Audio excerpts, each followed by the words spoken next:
안녕하세요. 의정부에 사는 40대 후반의 여자입니다. 저는 결혼은 했었지만 남편이 없어요. 사별했거든요. 지금부터 제 드라마 같은 이야기 시작할게요. 저는 공부보다는 장사에 관심이 있던 아이였어요. 저희 아버지는 동네에서 슈퍼마켓을 하셨는데요. 아시는 분은 아시겠지만 가게를 하면 도매가로 물건을 저렴하게 떼어올 수 있었어요. 저는 아버지가 도매가로 떼어온 음료수를 몰래 훔쳐다가 학교에 가서 팔곤 했고요. 도매가보단 비싸지만 소매가보단 훨씬 싸서 친구들은 제가 파는 음료수를 서로 사기 위해 달려들었습니다. 아버지의 물건을 훔쳐다가 판다는 개념이 아니라 마진의 개념을 이해하고 있다는 점에서 저는 장사에 대한 재능을 가지고 있었던 거죠. 나중엔 아버지께 걸려 혼쭐이 났지만 걸리기 전까지만 해도 저희 학교는 물론 옆 학교까지 가서 음료수를 판매할 정도로 저는 장사에 열정이 있었어요. 성인이 되어서는 장사를 본격적으로 했습니다. 자본금이 없었던 저는 가게를 차릴 수 없어서 노점상을 했어요. 제 종목은 길거리에서 흔히 파는 싸구려 기금속이었는데 손님들이 원하는 제품인지 귀신같이 골라내는 재주가 있어서 저는 큰 돈을 만질 수 있었습니다. 참 이상했어요. 제가 다른 노점상 분들보다 나이가 어린 건 맞지만 딱히 예쁜 것도 아니고 말솜씨가 좋은 것도 아닌데 저희 노점에만 사람들이 줄을 섰거든요. 아무리 상품을 잘 선정했다지만 말도 안 될 정도로 장사가 잘 됐어요. 그렇게 노점으로 돈을 모은 저는 요식업에 뛰어들었습니다. 처음에는 치킨집으로 시작했는데요. 나중에는 중국집, 백반집, 국밥집 등 가게를 늘려갔어요. 제가 요리를 잘했냐고요? 아유, 전혀 아니었어요. 저는 그저 가게 자리 선정만 하고 주방장을 따로 두어 그분께 모든 요리를 맡겼습니다. 제가 한 거라곤 가게 운영밖에 없었고요. 그런데 웃긴 게 그렇게 해도 가게가 잘 되는 거예요. 신이라도 들린 듯 했어요. 그렇게 저는 돈을 미친 듯이 끌어모았지요. 30의 나이에 수천만 원의 돈을 매달 만지게 됐어요. 남편 역시 가게 운영을 하다가 만났어요. 남편은 제 치킨집의 알바생이었는데 7급 공무원 준비생이라고 하더군요.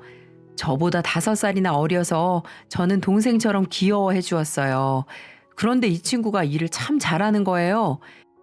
보통 20대 친구들은 시간만 때우다가 가야지 하는 마인드가 있는데 남편은 그렇지 않더라고요.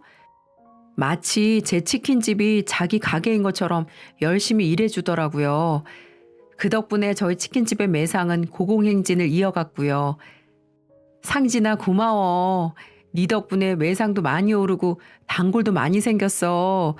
이건 보너스인데 열심히 해줘서 주는 거니까 부담스러워하지 않아도 돼. 저는 남편에게 보너스를 두둑하게 지급했어요. 고작 알바생 하나가 가게의 매출을 2배로 뻥튀기 시켜줬는데 그 정도는 아무것도 아니었죠. 남편은 허리를 연신 굽히며 앞으로 더 열심히 하겠다고 했어요.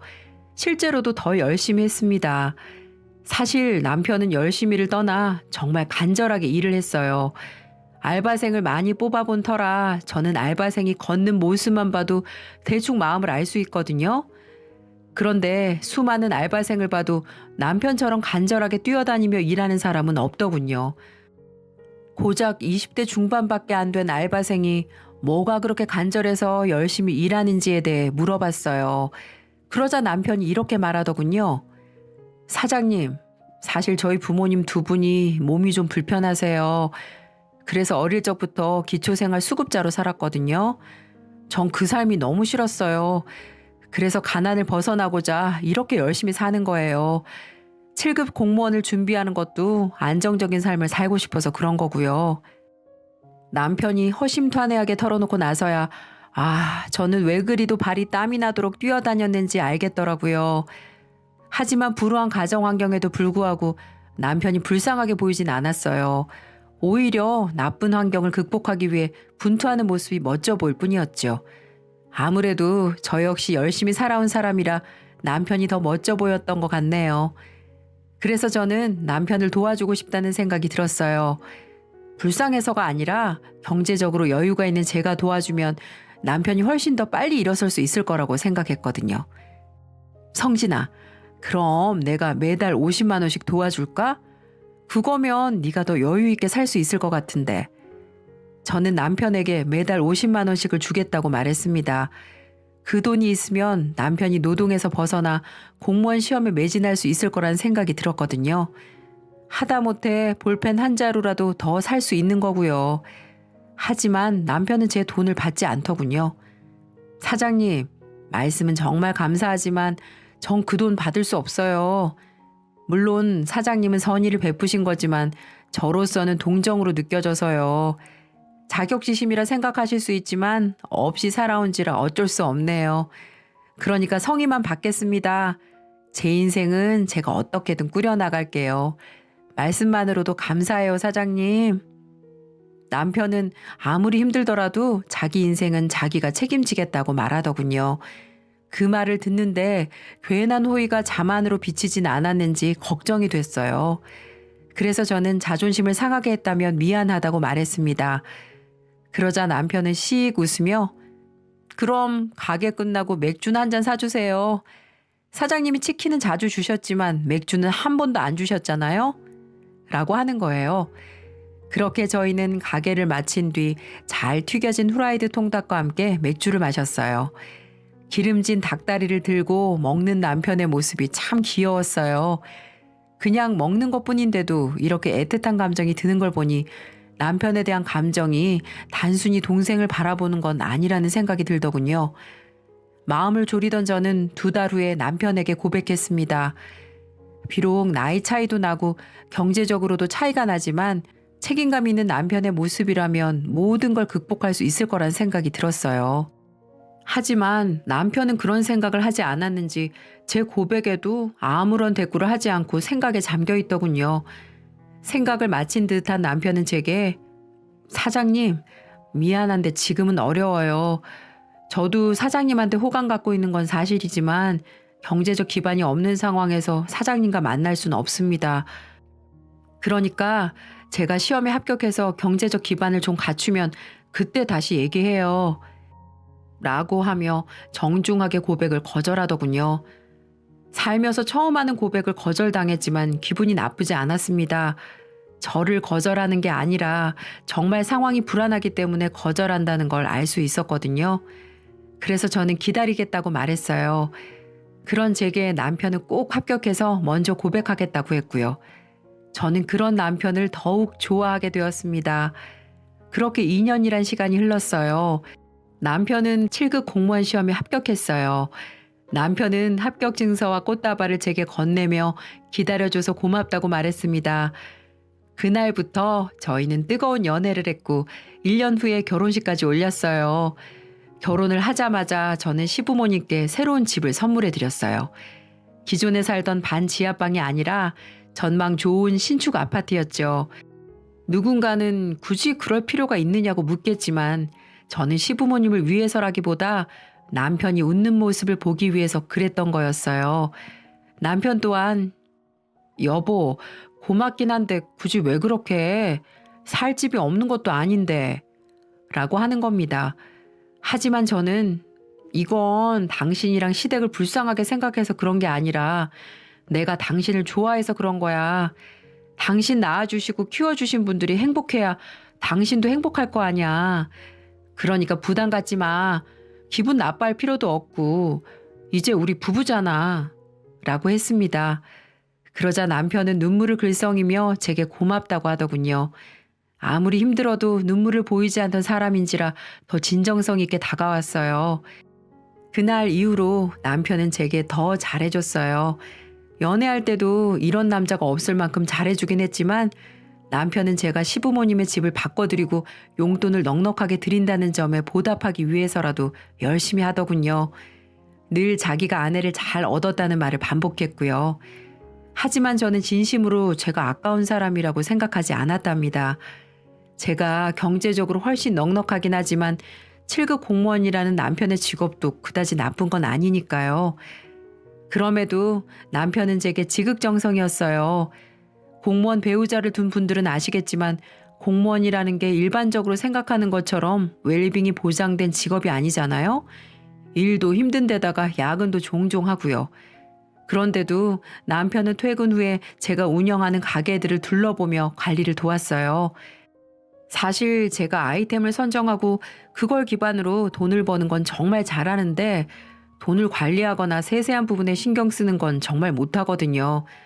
그런데 세심하고 다정한 성격을 가진 남편은 작은 일도 꼼꼼하게 처리하는 능력을 가진 덕분에 제 가게가 삐걱대지 않고 잘 굴러갈 수 있었어요. 여기저기에서 불필요하게 세고 있었던 돈을 절약하는 건 물론이고 세금에 대해서도 공부해서 절세까지 도와줬네요. 쉽게 말해 제가 돈을 벌어오는 창이라면 남편은 들어온 돈이 나가지 않도록 막는 방패 같은 존재였죠. 그런 창과 방패가 만나 부부가 됐으니 그 시너지는 정말 대단했습니다. 하지만 저희 부부 사이에 한 가지 문제가 있었어요. 그건 다름 아닌 임신에 대한 문제였습니다. 보통은 남편 쪽에서 아이를 원하고 아내 쪽에서 출산을 미룬다지만 저희는 그 반대였죠. 저는 아이를 여럿 낳아 기르고 싶어 했고 남편은 자꾸만 임신을 미루곤 했어요. 저희 둘을 꼭 닮은 아이를 너무나 갖고 싶었던 저는 남편에게 말했어요. 여보, 이제 우리도 아이 가져야 하지 않을까? 어차피 가게들도 안정화돼서 나도 크게 바쁠 일 없어. 거의 조르듯이 말하는 제게 남편은 묵묵부답이었습니다. 외면하는 게 아니라 뭔가를 숨기는 것 같았죠. 그래서 저는 남편을 더욱 채근했어요. 아이 생긴다고 당신 들들 볶는 일 없을 거야. 내가 낳아서 내가 다 키울게. 솔직히 나도 이제 30대 중반 다 돼가는데 더 이상 미룰 수도 없잖아. 안 그래?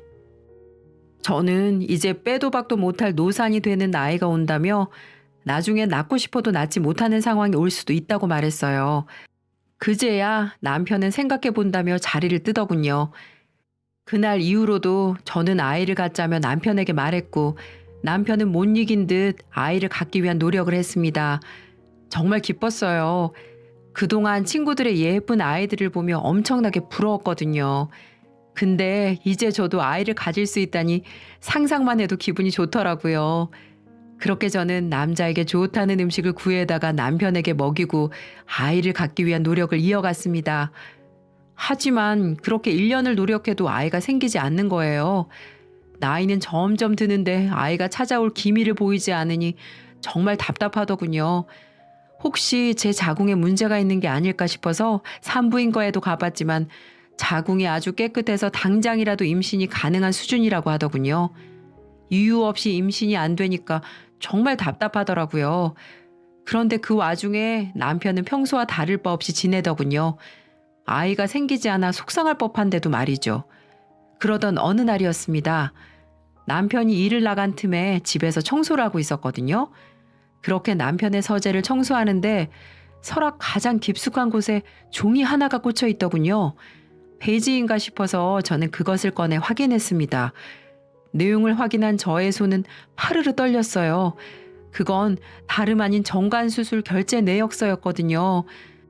환자의 성명칸에는 제 남편의 이름이 떡하니 적혀 있었고요. 저는 그제야 왜 임신이 되지 않았는지 깨달았습니다. 그건 제 문제가 아니라 남편이 정관수술을 했기 때문이었죠. 그동안 감쪽같이 속았다는 생각에 배신감이 차올랐어요. 그렇게 저녁 시간이 되었고 남편이 퇴근했습니다. 저는 남편이 퇴근하자마자 정관수술 결제 내역서를 내밀며 당신 대체 이게 뭐야? 정관수술? 당신 수술했어? 그래서 그동안 임신이 안 됐던 거구나? 라고 했어요. 그러자 남편은 미안한 표정을 짓더군요. 뭔데? 대체 이유가 뭐냐고. 말이라도 좀 해보란 말이야. 정관수술까지 해가면서 임신을 피한 이유가 대체 뭐냐고. 저는 남편과 처음 만난 이후 처음으로 화를 냈어요. 하지만 남편은 죄인처럼 고개만 숙이고 있더군요. 그런 제 머릿속에 한 여자가 스쳐갔어요. 그건 다름 아닌 남편의 고등학교, 중학교 동창 중에 하나였어요. 남편은 중학교를 같이 나온 친구들과 친했는데 문제는 그중 한 명이 여자라는 점이었습니다. 물론 부적절한 관계는 없었고 남자 동창들도 함께 만나긴 했지만 아내인 저로서는 사랑하는 남편에게 여자인 친구가 있다는 게 내내 마음에 걸렸거든요. 그런데 지금 이 순간 그녀에 대한 생각이 떠오른 겁니다. 당신 뭐야? 설마 나랑 언젠가는 정리할 생각하고 있었어? 이혼하고 그 정인가 그 기집애랑 재혼하려고 했어? 그런 거야? 솔직히 그럴 거라 생각하진 않았지만 정관 수술에 대한 충격이 너무 커서 그런지 저는 남편에게 여자 동창과 부적절한 관계냐고 물었답니다. 그러자 남편은 양손을 저으며 그런 건 절대 아니라고 하더군요. 그럼 대체 뭐야? 나 몰래 정관 수술까지 해가면서 임신을 피하는 이유가 대체 뭐냐고. 만약 당신이 지금 합당한 이유를 대지 않으면 난 당신이랑 계속 살 수가 없어. 저는 이혼까지 불사하고 있다며 엄포를 놓았어요. 홧김에 한 말이었지만 그만큼 충격이 컸기에 할 수 있었던 말이었죠.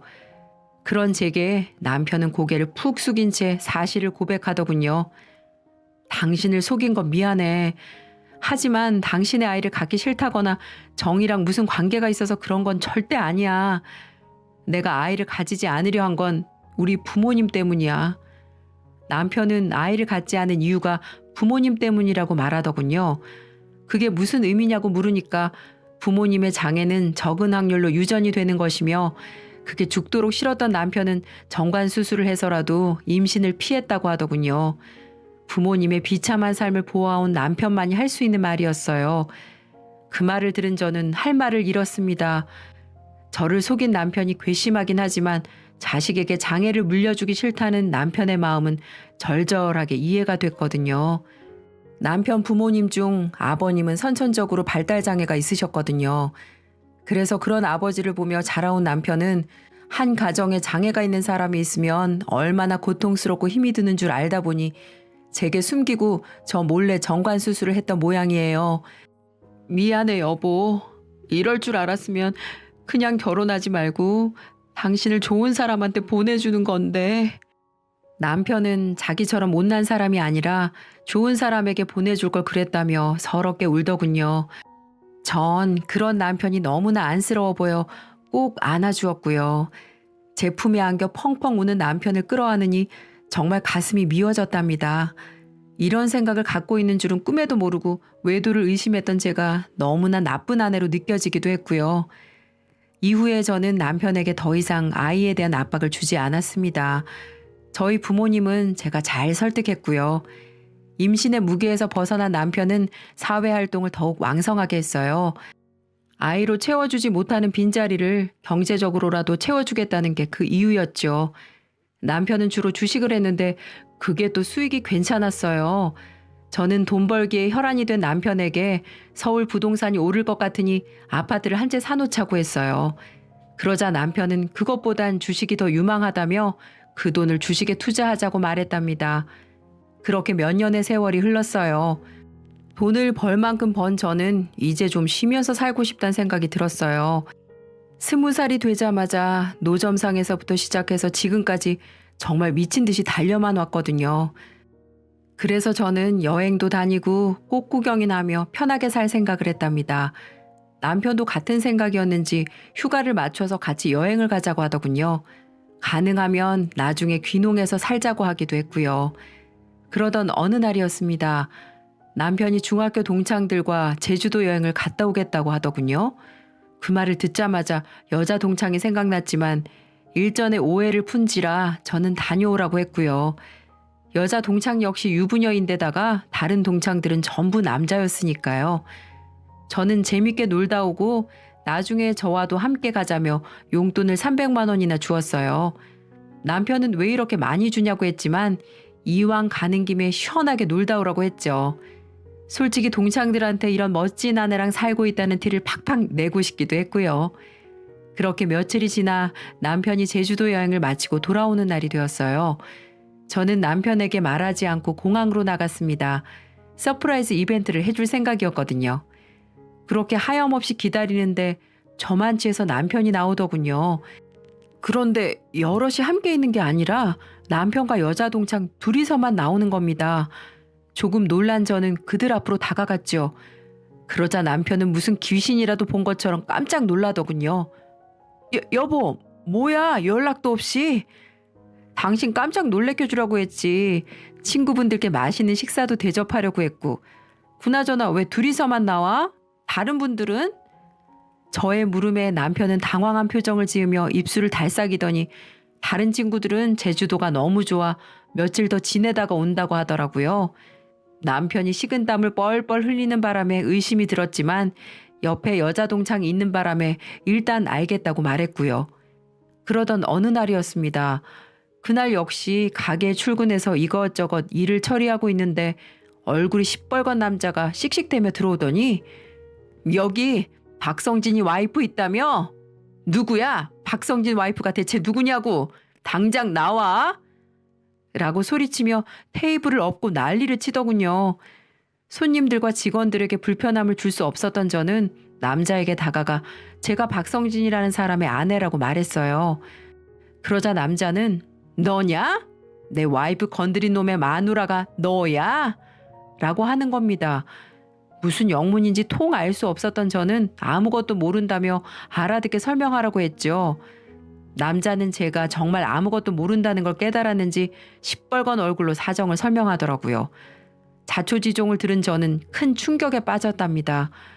남자는 다름 아닌 여자 동창 정희 씨의 남편이었거든요. 남편과 제주도 여행을 함께 갔던 그 여자 말이죠. 남자는 전국 방방곳곳을 다니는 화물차 기사였는데 어느 날 말도 없이 평생 모아온 돈을 와이프가 빼돌리고 몇 달째 집에도 안 들어오고 연락도 안 된다고 하더라고요.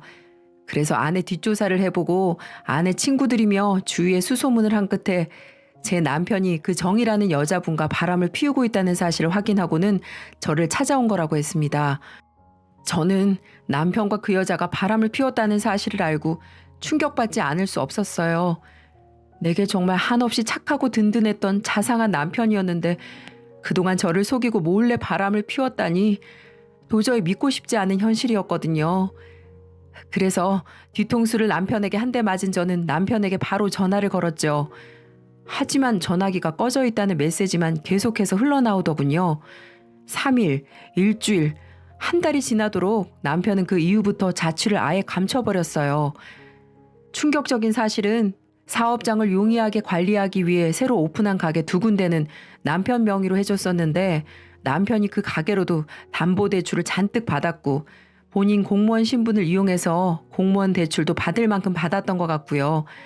심지어는 공무원이라는 일을 중간에 그만뒀음에도 제게 말 한 번 하지 않고 계속해서 주식 투자를 하는 것 같았습니다. 전 주식이 그렇게 무서운 건지 몰랐어요. 남편은 무슨 해외 선물인가 뭔가를 했었다는데 그게 하루아침에 몇 억씩 왔다 갔다 할 수 있다고 하더군요. 갑자기 이런 일이 벌어지니까 깜짝 놀랐던 저는 남편의 남자 동창들에게 전화를 걸었습니다. 제가 자초지종을 설명하니까 그들은 정말 미안하다며 그동안의 일들을 말해주더군요. 그동안 졸업기념 여행이니 뭐니 했던 건 전부 남편과 여자 동창이 함께 있을 명분을 만들어주기 위해 거짓말했던 거라고 하더라고요. 동창들은 남편과 여자 동창이 비밀스럽게 돈 얘기를 하는 것도 들었다고 했어요. 그제야 모든 것이 이해가 되더군요.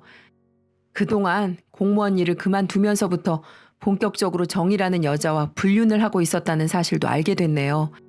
제게 아침마다 여보 출근하고 올게 사랑해 하며 절 꼭 안아준 남편은 모두가 가식이었고 그 출근한다는 곳은 직장이 아니라 정이라는 여자와 사랑을 나누러 출근한다는 사실을요. 참 허망하고 눈물이 나왔습니다. 세상에 태어나 가장 사랑했고 믿었던 사람에게 받는 배신감이란 이루 말할 수가 없더군요. 저는 제 모든 인맥과 재산을 동원해 남편을 찾아 헤맸습니다. 경찰에 신고한 것은 물론 흥신소 직원들까지 섭외해 남편이 있을 만한 곳을 다 뒤졌죠. 하지만 어디로 꽁꽁 숨었는지 남편은 찾을 수 없었습니다. 그렇게 3개월이 흘렀을 때 저는 경찰에게 경악을 금치 못할 연락을 받게 되었습니다. 남편을 찾긴 찾았다고 했어요.